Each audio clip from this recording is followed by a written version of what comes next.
Alright, we're outside. Got this old muffler here. About ready to throw it on real quick just for demonstration purposes.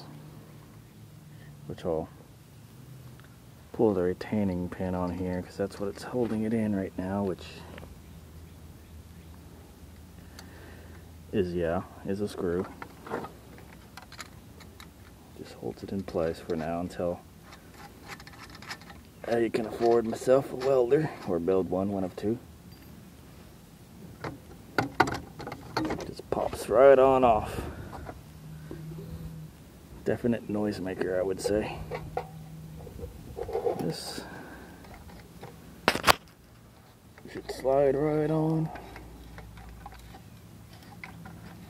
I'll figure out some way to clamp that down later. This is just a demo test of this randomness. This will be the first start, so if it flies off, there's a funny.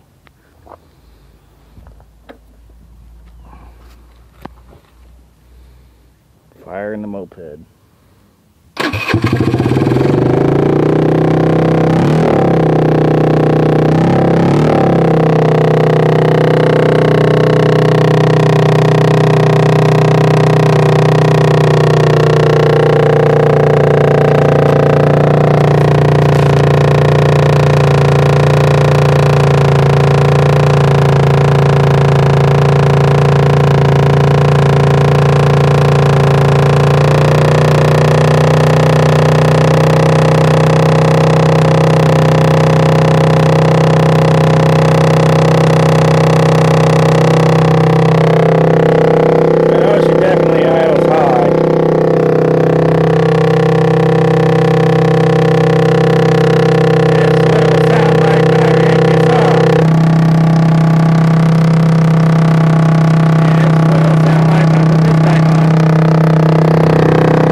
That should be it.